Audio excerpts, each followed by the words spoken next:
Hello दोस्तों, नमस्ते भाई, कैसे हैं आप लोग। वेलकम टू टॉपर्स तक। क्लास 10th की मैथमेटिक्स में आप सभी का एक बार फिर से हार्दिक स्वागत है। क्लास 10th में मेरे प्यारे दोस्तों, आज हम स्टार्ट कर रहे हैं हाइट एंड डिस्टेंस के वो क्वेश्चंस जो बोर्ड पेपर में कई बार आते हैं। मतलब 2023 बोर्ड एग्जाम के लिए अति महत्वपूर्ण प्रश्न है। ठीक है मेरे प्यारे भाई, जो आपकी ऊंचाई और दूरी है, चैप्टर नंबर 9 क्लास 10th में आपका चैप्टर नंबर 9 जो आपका है चैप्टर नंबर 9 किसमें मेरे प्यारे दोस्तों, क्लास 10th में। ठीक है मेरे प्यारे भाई, इसमें हम महत्वपूर्ण क्वेश्चंस करेंगे। आज वो क्वेश्चंस मैं आपको कराऊंगा, महत्वपूर्ण प्रश्न आज करेंगे। और इसमें वो प्रश्न हम करेंगे जो 4 नंबर और 8 नंबर में आते हैं। ऐसे क्वेश्चन मैं आपको कराऊंगा जो बोर्ड पेपर में कई बार आए। ठीक है मेरे प्यारे भाई, मतलब प्रीवियस ईयर क्वेश्चन जो आपके हैं, जिसे आप कहते हैं प्रीवियस ईयर क्वेश्चंस, ये मैं आज आपको कराऊंगा। ठीक है मेरे प्यारे भाई, तो देखिए इसमें क्या है ना कि क्वेश्चंस जो हैं थोड़े से आपको देखने में 3-4 लाइन के दिखते होंगे, लेकिन मेरे प्यारे दोस्तों बहुत आसान क्वेश्चंस हैं। लल्लू क्वेश्चन मैं आपको नहीं कराऊंगा। देखो जो 2 नंबर वाले क्वेश्चन थे उसको मैंने पहले क्लास में आपको करा दिया। ठीक है, एक क्लास इसका हो चुका है। इसके बाद जो आपका ट्रिग्नोमेट्री है उसके भी 2 क्लास हो चुके हैं। मतलब आपके 12-15 क्वेश्चन आपके ट्रिग्नोमेट्री में हो चुका है, 5-7 क्वेश्चन आपके पहले क्लास में हो चुका है महत्वपूर्ण पर चैप्टर नंबर 9 के। ठीक है, आज मैं क्वेश्चन कराऊंगा जो 4 नंबर के हैं, 8 नंबर के हैं। बहुत ज़्यादा इंपॉर्टेंट क्वेश्चन है मेरे प्यारे भी। अगर आप 2023 में आपको पेपर देना है, बोर्ड एग्जाम देना है, अगर आपको, आप किसी भी स्टेट बोर्ड से हों, ऑल स्टेट बोर्ड के लिए मेरे प्यारे दोस्तों ये बहुत ज़्यादा इम्पॉर्टेंट है। क्योंकि देखो अगर आपके सिलेबस में त्रिकोणमिति के कुछ अनुप्रयोग, जिसे आप कहते हैं ऊंचाई दूरी भी कहते हैं, चैप्टर नंबर 9 अगर आपका है तो आपके लिए मेरे प्यारे दोस्तों ये क्लास बहुत ज़्यादा इंपॉर्टेंट है। तो बिना किसी देरी के चलिए शुरुआत करते हैं अपने क्वेश्चन नंबर 1 को। आइए दोस्तों क्वेश्चन नंबर 1 स्टार्ट करते हैं। देखो कह रहा है, पहले क्वेश्चन को पढ़ना। ये क्वेश्चन 2016-2019 में आपके पेपर में आया था। ठीक है, कह रहा है एक वृक्ष का ऊपरी भाग हवा से टूटकर पृथ्वी से 45 अंश का कोण बनाती है। ठीक है, अब कह रहा है वृक्ष की जड़ से उस बिंदु की दूरी जहाँ वृक्ष का शिखर भूमि को छूता है 6 सेंटीमीटर है। वृक्ष की कुल ऊंचाई ज्ञात कीजिए। नहीं समझ में आया, मैं समझाता हूँ। देखो क्या रहा है कि मान लेते हैं ये आपका कोई वृक्ष रहा होगा।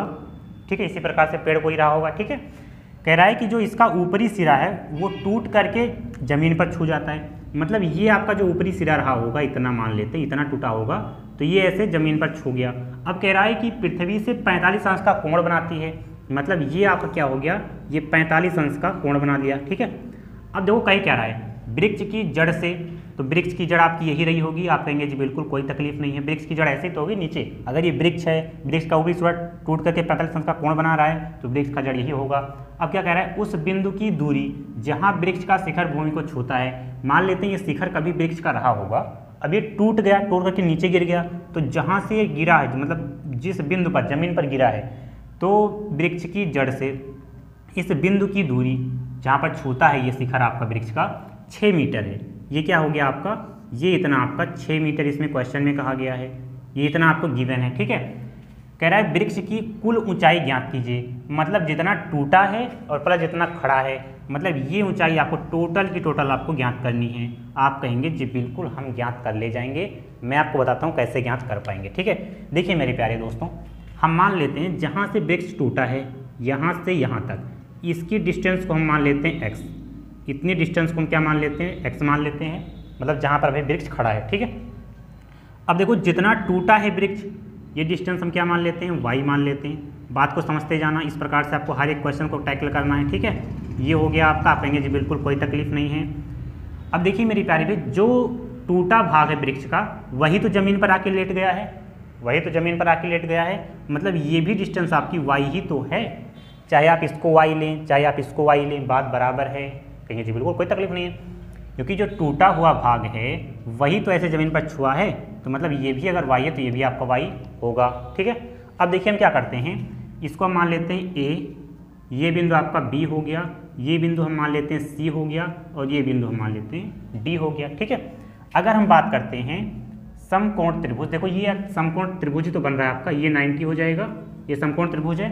तो हम क्या करते हैं, समकोण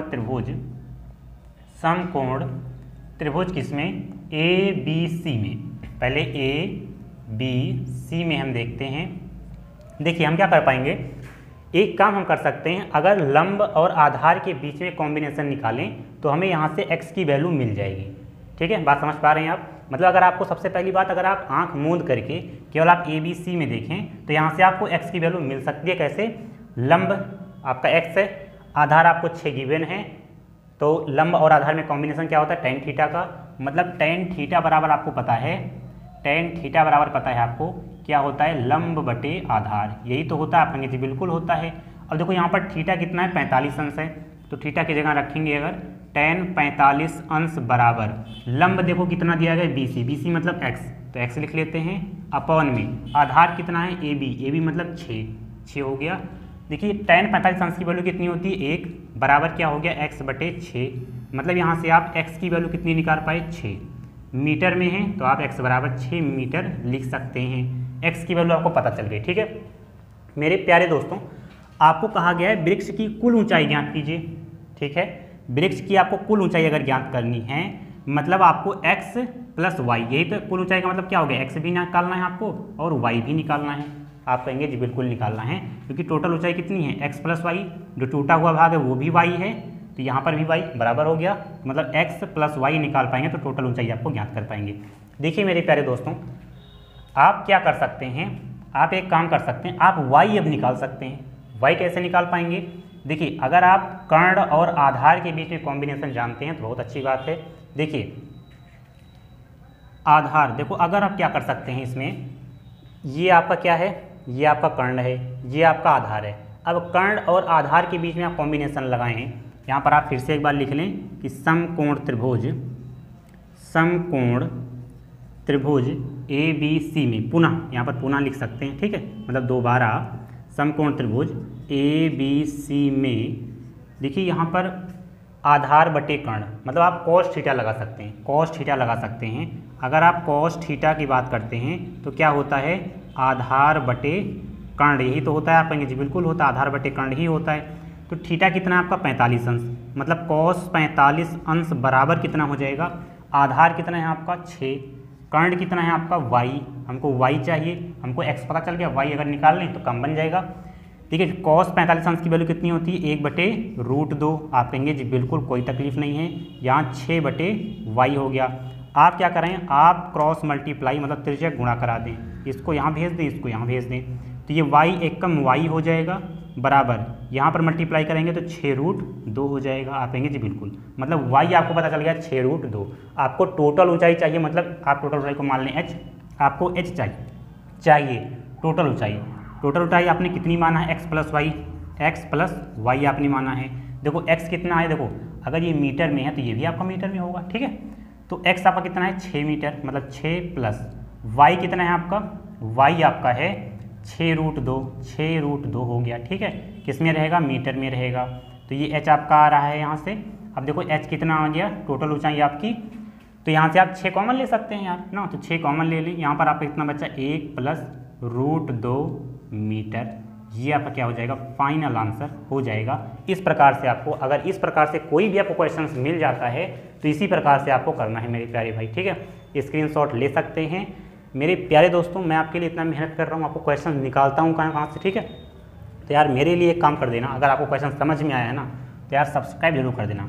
ठीक है, देखिए अगर आप 1-2 बार पढ़े हुए हैं तो क्वेश्चंस आपको एकदम 100% समझ में आया होगा, लेकिन अगर नहीं भी पढ़े ना, मैंने पूरा का पूरा फोर्स देकर मैं आपको समझा रहा हूँ कि इसी प्रकार से हर क्वेश्चन आपको करना है। तो अगर आप नए हैं मेरे प्यारे दोस्तों, आपके पास ये वीडियोस हमारी जा रही हैं, मेहनत आपको मेरा सफल कर देना, मतलब सब्सक्राइब आप जरूर कर देना। ठीक है, तो इसको आप नोट कर दें। फिर हम नेक्स्ट क्वेश्चन देखें, क्वेश्चन नंबर 2। ठीक है, आइए दोस्तों क्वेश्चन नंबर 2 देखते हैं। कह रहा है कि क्षैतिज तल पर स्थित बिंदु से उसी तल पर खड़े एक ऊर्ध्वाधर मीनार के शीर्ष का उन्नयन कोण 30 अंश है। मीनार की ओर 40 मीटर चलने पर उन्नयन कोण 60 अंश हो जाता है। मीनार की ऊंचाई ज्ञात कीजिए। हवा नहीं लगा हुआ क्वेश्चन आपको, लेकिन मैं आपको फिर से समझाता हूँ। ठीक है, देखिए क्या रहा है कि क्षैतिज तल पर स्थित किसी बिंदु से, तो क्षैतिज आपका यही होता है। आप कहेंगे जी बिल्कुल क्षैतिज यही होता है, ऊर्ध्वाधर इस तरह से हो जाएगा। ठीक है, क्षैतिज तल पर कह रहा है खड़े किसी बिंदु से, तो मान लेते हैं ये आपका बिंदु है। ठीक बात है, तो P बिंदु मान लें क्या, पहले ही मान लेते हैं, चलते हैं मान के, ठीक है। तो किसी बिंदु से उसी तल पर खड़े एक ऊर्ध्वाधर मीनार के शीर्ष का उन्नयन कोण, मतलब इसी क्षैतिज तल पर ही कोई मीनार आपका खड़ा हुआ है, मान लेते हैं ये आपका मीनार है, ठीक है। इसको इरेज कर दें, ये फालतू का लाइन हो गया आप, ठीक है। ये मीनार हो गया आपका, ठीक है। कह रहा है कि मीनार के शीर्ष से शीर्ष का उन्नयन कोण, मतलब मीनार का शीर्ष ये हो जाएगा और उसी बिंदु का मतलब P बिंदु से जो उन्नयन कोण है आपका वो कह रहा है 30 अंश है, तो 30 अंश ले लेते हैं, ठीक है। 30 अंश हो गया। कह रहा है मीनार की ओर 40 मीटर चलने पर, थोड़ा छोटा फिगर हो गया लेकिन समझना बात को, ठीक है। अब देखो मीनार की ओर चलेंगे आप इसी प्रकार से, मीनार इसी प्रकार है ना, तो इसी प्रकार से आप चलेंगे। कह रहा है मीनार की ओर 40 मीटर चलने पर, मान लेते हैं ये 40 मीटर हम चल दिए, मतलब ये बिंदु Q मान लें क्या, Q मान लेते हैं, मतलब ये डिस्टेंस आपकी होगी 40 मीटर, कितनी हो गई 40 मीटर, ठीक है। बात को समझते जाना। 40 मीटर चलने पर उन्नयन कोण 60 अंश हो जाता है, मतलब ये आपका क्या हो गया, आप 60 अंश हो गया, ठीक बात है, 60 अंश हो गया। कह रहा है मीनार की ऊंचाई ये आपको ज्ञात करनी है, ये हाइट आपको ज्ञात करनी है, ठीक है। देखिए मेरे प्यारे भाई, अगर आपने P Q लिया है तो इसको मान लेते हैं A है, ये आपका B मान लेते हैं, ठीक बात है। देखो ये डिस्टेंस आपको नहीं पता तो इस डिस्टेंस को हम मान लेते हैं x मीटर। देखो अगर मीटर में है तो इसको भी मीटर में ले लो और हाइट भी आपकी मीटर में ही हो जाएगी, ठीक बात है।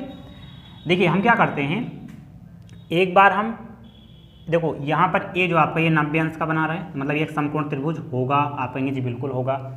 एक बार हम QAB में देखते हैं, तो आप लिखना यहाँ पर समकोण त्रिभुज, आपको दिख रहा है एकदम प्रॉपर, ठीक है। समकोण त्रिभुज QAB में, ठीक बात है। देखो हम क्या लगा सकते हैं, यहाँ पर H है, यहाँ पर X है, मतलब हमको लंब पता है, आधार मतलब कुछ चीज़ें हैं, ठीक है, लंब है आधार है। अगर हम इस वाले त्रिभुज में देख रहे हैं तो केवल हमको लंब और आधार मिल रहा है, कर्ण का कोई मतलब नहीं है, मतलब लंब और आधार में क्या कॉम्बिनेशन बनता है, टैन का। इसका मतलब क्या होता है, टैन थीटा बराबर, मैंने अभी आपको बताया था क्या होता है, लंब बटे आधार। ऐसे करना है क्वेश्चन को आपको। तो टैन थीटा कितना है आपका, अगर आप छोटे वाले त्रिभुज में देख रहे हैं तो थीटा कितना है 60 अंश, टैन 60 अंश बराबर आपका हो गया, लंब आपका है h, आधार आपका है x। तो क्या कर सकते हैं, मतलब टैन 60 अंश की वैल्यू क्या होती है, √3 बराबर h हो गया आपका, h बटे x हो गया, ठीक बात है।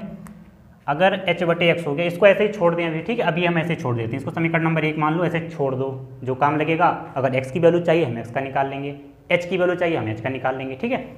अब देखो आप आओ पुनः, आप एक बार करें पुनः समकोण त्रिभुज, एक समकोण त्रिभुज है आपका, समकोण त्रिभुज लिखते हैं, ऐसे त्रिभुज बना दें, ठीक है। समकोण त्रिभुज PAB में, बड़े वाले में देखो, बड़े वाले त्रिभुज में PAB में आप देख पाएंगे मेरे प्यारे भाई, PAB में आप देख पाएंगे, देखो यहाँ पर भी आपका लंब है, यहाँ पर आपका टोटल और टोटल आधार है, PA मतलब ये टोटल क्या है, आधार ये तो है आपका, ठीक है। बाद में देख लेंगे जो होगा, जोड़ना घटाना पड़ेगा।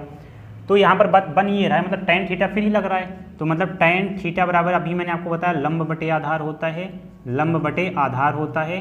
देखो टैन थीटा आपकी बार कितना होगा, बड़े वाले त्रिभुज के लिए 30 अंश का होगा, तो 30 अंश बराबर लंब आपका हाइट ही रहेगा, लंब तो आपका ये हो गया हाइट h, आधार देखना है मेरे प्यारे भाई, आधार मतलब P से A तक मतलब 40, अगर टोटल आधार देखना है ना, टोटल आधार देखना है तो मतलब 40 मीटर ये प्लस x मीटर ये, मतलब 40 प्लस x मीटर आपकी बात, बड़े वाले त्रिभुज के लिए आधार क्या होगा, 40 प्लस x मीटर होगा, ठीक बात है। अब देखिए यहाँ पर क्या हो जाएगा, 40 प्लस x हो गया। अब क्या कर सकते हैं हम, यहाँ से टैन 30 अंश की वैल्यू हमको पता है 1/√3 होती है, √3 लिख सकते हैं, यहाँ से h बटे 40 प्लस x लिख सकते हैं। मेरे प्यारे दोस्तों आप एक काम कर सकते हैं, क्रॉस मल्टीप्लिकेशन, 40 प्लस x का एक में मल्टीप्लाई होगा तो 40 प्लस x ही रहेगा, 40 प्लस x ही रहेगा। यहाँ पर आप आएंगे √3 का h में, तो यह हो जाएगा √3h हो जाएगा। मेरे प्यारे भाई कह रहा है मीनार की ऊंचाई ज्ञात करें, बात को समझो, मतलब आपको h की वैल्यू फाइंड करनी है, मतलब हाइट आपको निकालना है। तो देखो अगर यहाँ पर h है तो इसको भी h में ले आते हैं, इसका मतलब हम समीकरण नंबर 1 में अगर देखेंगे हमको h की वैल्यू चाहिए, तो यहाँ से आप क्या कर सकते हैं, h बराबर कितना हो जाएगा, जो इसका बट्टा कुछ नहीं उसका बट्टा 1, तो क्रॉस मल्टीप्लाई यहाँ भी करा दो, मतलब 1 का h में मल्टीप्लाई होगा तो h आ जाएगा, और √3 का x में मल्टीप्लाई होगा तो √3x आ जाएगा, ठीक है। तो हमको वैल्यू किसकी निकालनी है मेरी प्यारी भाई, हमको वैल्यू x की निकालनी है ना, तो नहीं तो गड़बड़ कर दिया, मतलब कोई गड़बड़ नहीं है, मतलब h बटे इसको √3 लिख सकते हैं, बराबर क्या हो जाएगा x। तो आपको x की वैल्यू यहाँ से x बराबर क्या हो जाएगा h बटे √3, ठीक है, क्योंकि हमको मतलब हमको h में लाना है सभी टर्म को। अगर हम यहाँ पर x है इसको भी h में ले आएँ, इसको भी h में ले आएँ, तो h में आ जाएगा, h की वैल्यू हम निकाल सकते हैं। तो यहाँ पर आपका आ गया 40, x की जगह हम लिखेंगे प्लस h बटे √3 बराबर कितना हो जाएगा √3h। अब देखिए मेरे प्यारे भाई, जो आपका कांस्टेंट टर्म है उसको एक तरफ करते हैं और h वाले को एक तरफ कर लेते हैं। तो 40 अकेला था, हमने 40 लिख लिया। देखो यहाँ पर आपका √3h पहले से है, ये प्लस का उधर जाएगा, h बटे √3 आपका हो जाएगा। आप कहेंगे जी बिल्कुल हो जाएगा। अब देखिए मेरे प्यारे दोस्तों, हम क्या कर सकते हैं, देखो यहाँ पर आपका 40 है, 40 को ऐसे रहने देते हैं, विजय कहते हूँ। देखो √3 यहाँ भी है, √3 मतलब हम इसको सिंप्लीफाई करते हैं। तो देखो यहाँ पर √3 का √3 के साथ मल्टीप्लाई होगा, मतलब 3h हो गया, और 1 का h के साथ मल्टीप्लाई होगा, मतलब h हो जाएगा। नीचे क्या बचेगा आपका, नीचे आपका बचेगा √3, ठीक है। आप बात को समझ पाए होंगे मेरे प्यारे दोस्तों, ठीक है। अब देखिए इसका मल्टीप्लाई यहाँ पर करेंगे तो आपका आ जाएगा 40 √3 बराबर, देखो 3h में से 1h जाएगा, 2h आएगा, ठीक बात है। 2 से कैंसिल भी कर सकते हैं, 2 1 कम 2, 2 20 40 हो जाएगा, ठीक है, 20 9 40 हो गया। मतलब h की वैल्यू आपको, मतलब 20 √3 बराबर क्या आ गया, h आ गया, मतलब h बराबर क्या आ गया 20 √3 मीटर। और यही आपका क्या हो जाएगा मेरे प्यारे दोस्तों, फाइनल आंसर हो जाएगा, ठीक है मेरे प्यारे भाई। ये क्वेश्चन नंबर दूसरा था। ऐसे ही प्रॉपर सॉल्यूशन के साथ आपको करना है पेपर में भी, ठीक है। जिस प्रकार से मैं कर रहा हूँ इसी प्रकार से अगर आप करेंगे तो अगर ये क्वेश्चन आता है तो 8 नंबर मिल जाएगा, अगर आपको 4 नंबर में आता है 4 नंबर मिलेगा मेरे प्यारे दोस्तों, इसमें कोई तकलीफ नहीं है।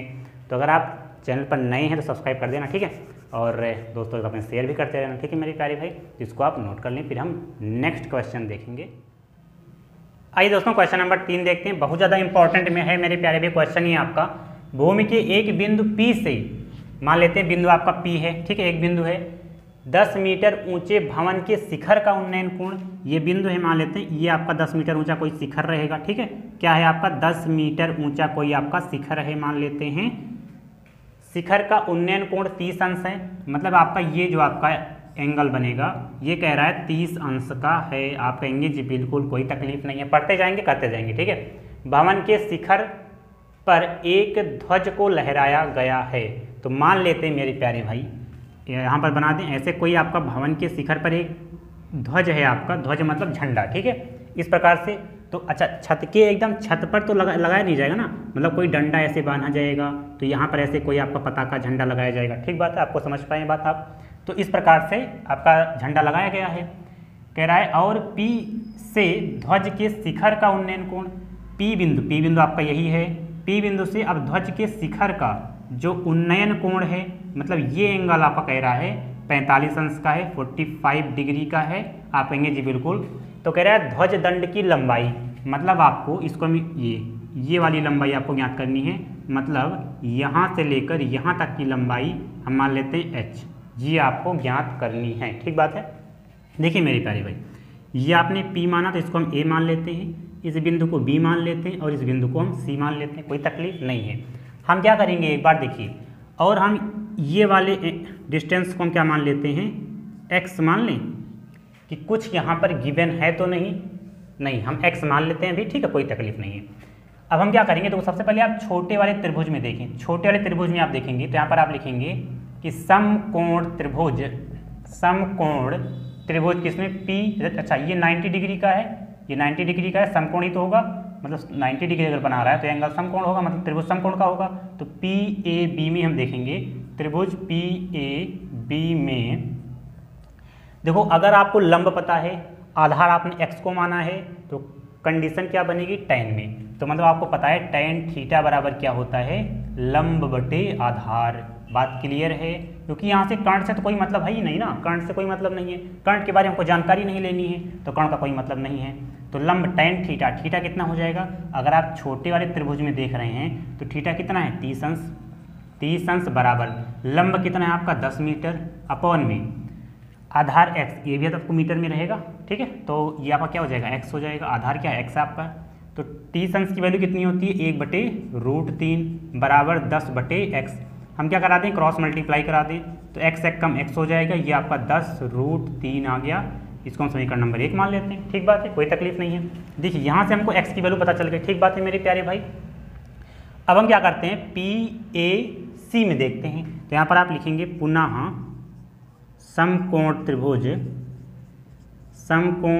त्रिभुज PAC में। तो अब देखो यहाँ पर भी आपको पूछा है एच निकालना। एच आप कैसे निकाल पाएंगे, ऐसा तो है नहीं। तो आप क्या करेंगे, सबसे पहले आप टोटल डिस्टेंस आप लें, ठीक है। टोटल डिस्टेंस आप लेंगे। देखिए हम क्या करेंगे, अगर हम tan, देखो टोटल डिस्टेंस आप h मानिए, पहले आप कुछ ना देखें, आपको h निकालना है ना, कोई तकलीफ नहीं है। आप बड़ा वाला त्रिभुज आप गेस करें, मानिए कि हमारे पास एक ही त्रिभुज है, ठीक है। तो अगर आप बड़ा वाला त्रिभुज लिखते हैं तो लंब और आधार आपको पता चल गया मेरे प्यारे भाई। यहाँ से अब आपको पता चल गया कि ये 10√3 मीटर है। तो लंब आपको निकाल पाएंगे यहाँ से। अभी बात को मेरे समझो केवल लंब, ठीक है। लंब को देखो तो यहाँ से आपका कंडीशन बनेगा tan का। तो tan थीटा बराबर क्या होता है, लंब बटे आधार। अब देखो बड़ा वाला त्रिभुज अगर आप ले रहे हैं तो थीटा कितना है आपका 45। तो tan 45 अंश बराबर लंब को आप क्या मान लें, आप मान लें AC। कितना मान लें आप, AC मान लें, ठीक बात है। तो यहाँ से हम मान लेते हैं AC बराबर AC। आधार कितना होता है, आधार यहाँ पर मेरे प्यारे दोस्तों 10√3 आ गया, 10√3 आ गया, ठीक है। अब देखो tan 45 अंश की वैल्यू 1 होती है, बराबर आपका हो गया AC बटे 10√3। यहाँ से आप AC की वैल्यू निकालेंगे तो ये हो जाएगा 10√3 मीटर। लेकिन मेरे प्यारे दोस्तों आपसे कहा गया है ध्वज दंड की लंबाई, मतलब झंडे की लंबाई, ये वाली डिस्टेंस पूछी गई है। तो मेरे प्यारे भी बहुत आसान है। AC है क्या, AC क्या है, तो यहाँ पर आप लिखेंगे चूंकि AC बराबर आपका है AB प्लस BC, तभी तो AC आएगा। मतलब पहले ये वाली, इसे आप जोड़ेंगे AB और प्लस BC, मतलब ये मीनार की ऊंचाई प्लस झंडे की ऊंचाई, मीनार की ऊंचाई प्लस झंडे की ऊंचाई मिला करके आपका टोटल क्या बना है, आपका मीनार प्लस झंडा आएगा। तो यहाँ पर मीनार प्लस झंडा कितना हो गया आपका AB प्लस BC। AC कितना है आपका 10√3, समझते जाना। AC 10√3 है। AB कितना है, AB आपको गिवन है 10 गिवन है, प्लस BC आपको निकालना है, मतलब ये ध्वज दंड की लंबाई। BC को आपने क्या माना है H, तो इसको H लिख लेते हैं, आराम से हो गया। अब देखिए यहाँ पर इसको इधर लेकर आएंगे, पक्षांतर कर देंगे तो 10√3 माइनस 10 बराबर क्या हो गया, H हो गया। मतलब यहाँ से आप 10 कॉमन ले सकते हैं, 10 आपने कॉमन लेंगे तो 3, मतलब 10 कॉमन लेंगे तो यहाँ से √3 बचेगा, यहाँ पर क्या बचेगा 1 बचेगा, बराबर क्या हो गया H। तो मतलब H बराबर आपका आ गया 10 ब्रैकेट में √3 माइनस 1, और ये आपका मीटर में हो जाएगा। यही आपका मेरे प्यारे भाई फाइनल आंसर हो जाएगा, ठीक है मेरे प्यारे भाई। कोई प्रॉब्लम, कोई तकलीफ, कोई परेशानी, कोई दिक्कत, कोई समस्या अगर आपको है तो आप कमेंट सेक्शन में बता सकते हैं, ठीक है मेरे प्यारे भाई। तो इसको आप नोट कर लें पहले। तो मेरे प्यारे भाई आज के लिए हम इतना ही रखते हैं। 3 क्वेश्चंस आपको मैंने आज कराया, लेकिन ये बहुत इंपॉर्टेंट है मेरे प्यारे भाई। 3 क्वेश्चन, नंबर ऑफ क्वेश्चंस में ना जाएं, आप केवल इंपॉर्टेंट देखें बस, ठीक है मेरे प्यारे भाई। तो आज के जो क्वेश्चंस थे इंपॉर्टेंट थे, मैं आपको और क्वेश्चंस कराऊंगा। पहले क्लास में मैंने 5 कराया, आज 3 कराया, 8 क्वेश्चन तो आपको ऐसे ही हो गए। और भी क्वेश्चन मैं आपको कराऊंगा जैसे मुझे मिलेगा। मैं इसलिए 5 क्वेश्चन नहीं करा, 5 क्वेश्चन मैं करा देता, लेकिन मेरे प्यारे भी आज के क्वेश्चन लंबे हैं तो यार वीडियोस की लेंथ ज़्यादा हो जाएगी ना, तो दिक्कत हो जाएगा, ठीक है मेरे प्यारे भी, मेरे लिए दिक्कत हो जाएगा। तो आज के लिए हम इतना ही रखते हैं। लेकिन मेरे प्यारे दोस्तों मैं आपसे फिर से कहता हूँ, आप सब्सक्राइब जरूर कर देना, ठीक है। आप सब्सक्राइब जरूर कर देना, और कमेंट बॉक्स में आप जरूर बताना कि आप वीडियोस कहाँ से देख रहे हैं, किस स्टेट बोर्ड से आप हैं। कोई क्वेरीज होगी तो आप कमेंट सेक्शन में पूछ सकते हैं, ठीक बात है। तो आज के लिए हम इतना ही रखते हैं। आप सभी का बहुत बहुत धन्यवाद, आप आए। आज के लिए इतना ही रखते हैं। Thank you so much for watching. Please subscribe the channel and press the bell icon for daily notification. I will meet you next session. Thank you मेरे प्यारे भाई।